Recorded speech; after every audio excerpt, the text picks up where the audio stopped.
Dictation 100 शब्द प्रति minute start होगा 5 सेकंड बाद।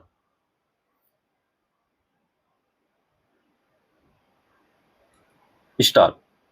जम्मू कश्मीर के डोडा जिले में हुए हादसे में जिस तरह 10 जवानों की जान चली गई, वह दुर्गम इलाके में तैनात सुरक्षा बलों के सामने मौजूद बहुस्तरीय जोखिम का ही उदाहरण है। गौरतलब है कि गुरुवार को डोडा में सेना के एक बुलेट प्रूफ वाहन में सवार फौजी लगभग 9,000 फुट की ऊंचाई पर स्थित एक चौकी की ओर जा रहे थे। इस बीच खन्नी टाप के पास वाहन सड़क से फिसलकर 200 फुट गहरी खाई में जा गिरा। इतनी ऊंचाई से गिरने के बाद वाहन और उसमें सवार लोगों की हालत का अंदाजा लगाया जा सकता है। 10 जवानों की मौत के अलावा 11 अन्य जवान बुरी तरह घायल भी हुए। जाहिर है, आतंकवाद का सामना करने के क्रम में जानलेवा खतरों और हमलों का सामना करने के अलावा इस घटना से वहां ड्यूटी के लिए तैनात सुरक्षा बलों के सामने एक अतिरिक्त चुनौती का पता चलता है। यह इलाका अपनी बेहद मुश्किल भौगोलिक परिस्थितियों के लिए जाना जाता रहा है और वहां सुरक्षा बलों के जवानों के सामने हमेशा ही जोखिम की स्थिति बनी रहती है।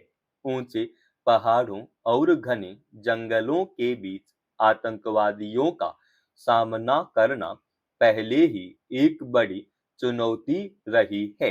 उसमें जब सुरक्षा कारणों से ही सड़कों पर सफर के क्रम में हुए हादसे में जवानों की मौत हो जाती है, तो यह वाहन चलाने में हुई मामूली चूक के खतरनाक नतीजों के साथ साथ दुर्गम इलाकों में मौजूद रास्तों के बेहद असुरक्षित होने का भी सबूत है।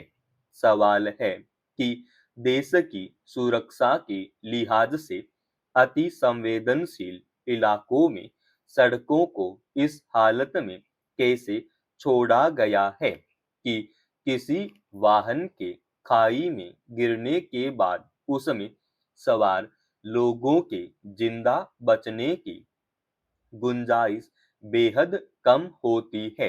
अफसोस की बात यह है कि उस समूचे क्षेत्र में सुरक्षा बलों के सामने मौजूद अलग अलग जोखिम के समांतर बचाव के मोर्चे पर शायद पर्याप्त ध्यान नहीं दिया गया है, वरना हादसे और जोखिम के लिहाज से ज्यादा संवेदनशील जगहों पर सड़कों के किनारे मजबूत सुरक्षा घेरा या पैराफिट लगाने भर से पहाड़ी इलाकों में होने वाले हादसों में जानमाल के नुकसान को कम किया जा सकता है। जम्मू कश्मीर के पहाड़ी और ज्यादा ऊंचाई वाले इलाकों में वाहनों के दुर्घटना का शिकार होने और जवानों की मौत या उनके घायल होने की घटनाएं अक्सर सामने आती रही हैं। वाहन पर से चालक का नियंत्रण खोना एक कारण हो सकता है, लेकिन उस क्षेत्र में संकरी और घुमावदार सड़कों के तीखे मोड़ पर फिसलन का खतरा बना रहता है। ताजा घटना में जिस खन्नी टाप पर सेना का वाहन हादसे का शिकार हुआ, उस तरह की जगहों पर ऊंचाई और कंकड़ मिट्टी की वजह से फिसलन ज्यादा घातक हो जाती है। खासतौर पर दिसंबर जनवरी के बीच ज्यादा ठंड और बर्फबारी की वजह से सड़क पर फिसलन आम रहती है। ऐसे में उन सड़कों से अगर भारी सैन्य वाहन गुजरते हैं तो ऊंचाई वाली जगहों पर कई बार वाहन पर नियंत्रण मुश्किल काम होता है और उसमें चूक की आशंका बनी रहती है। हादसों पर लगाम के लिए इलाके में तैनात जवानों को खराब मौसम और परिस्थिति के मुताबिक बेहतर प्रशिक्षण तथा वाहनों के रखरखाव के पहलू पर ज्यादा ध्यान दिया जाना चाहिए।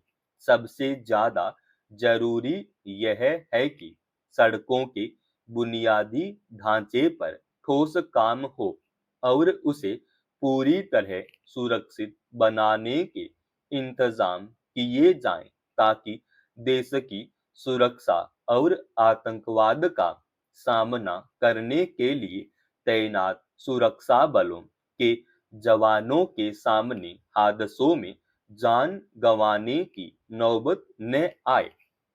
आवारा कुत्तों पर सुप्रीम कोर्ट में रखी जा रही दलीलों से अभी कोई नतीजा भले नहीं निकला हो, लेकिन अदालत ने इस समस्या का ठोस हल निकालने का साफ संदेश दिया है। इसके बरक्स कुछ लोगों को पशुओं के प्रति संवेदनहीनता दर्शाने और कानूनों को ताक पर रखने में हिचक नहीं हो रही है, तो यह मानवीय संवेदना और समझ पर एक सवालिया निशान है। अगर आवारा कुत्तों की वजह से कोई समस्या पैदा हो रही है, तो उससे बचाव के लिए उचित उपाय निकालने के लिए सरकार से मांग करने और अपने स्तर पर भी सावधानी बरतने की जरूरत है। इसके बजाय अगर कुछ लोगों को कुत्तों को मार डालने जैसे क्रूर रास्ते अपनाना सही लग रहा है, तो यह एक बेहद अफसोसनाक स्थिति है। गौरतलब है कि तेलंगाना के याचाराम गांव में बुधवार को कुछ लोगों ने कम से कम 100 कुत्तों को कथित तौर पर जहर देकर मार डाला।